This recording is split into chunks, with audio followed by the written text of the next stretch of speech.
1942 मसीहा अगस्त 17 तारीख दिन जो क्रांति मैदान रे बाहरी आम स्वाधीनता संग्रामी माने सामाने जो भली आसीथिले इंग्रेज शासन विरुद्ध रे जो लड़ाई करथिले एवं सेठू आसी इंग्रेज शासन एते अत्याचार हेइथिला एवं महात्मा गांधी डाकरा रे ए अंचलवासी माने संग्राम हिसाब रे झास देइथिले एवं सेठू क्रांति मैदान एक विशाल सभा मसाल शोभायात्रा आसी भंडारीपुर थाना को इंग्रेज शासन थिला बेले पुड़ी देइथिले अन्य अत्याचार विरुद्ध रे ए माटी संग्राम करी आसी आमर स्वाधीनता संग्राम पूर्व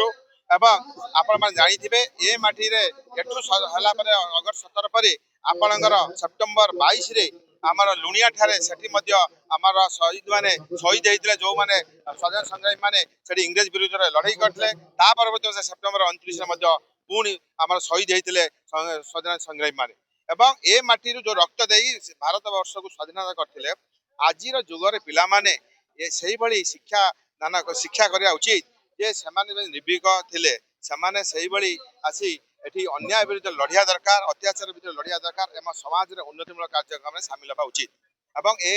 जो क्रांति मैदान विकास पाई मु विधायक पांठी 10 लाख टका देइछि एवं सेठी सैंक्शन मध्ये हेइछि तार विकास करिया पाई एवं राज्य सरकार ठारे मध्ये मु दाबी उपस्थापन करिछि विधानसभा रे करिछि लेखि मध्ये देइछि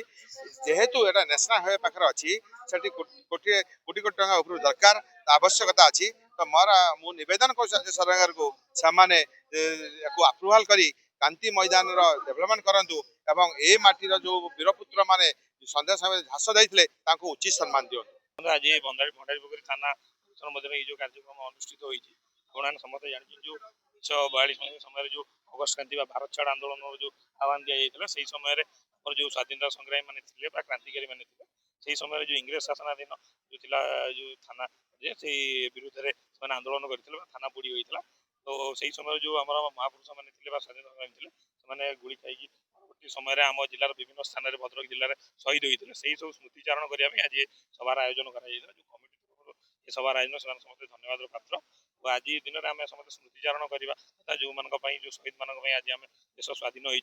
किभली भाव एक आम सुंदर राज्य बलिष्ठ देश आम गठित हो पार समस्त जत्नवान होगा।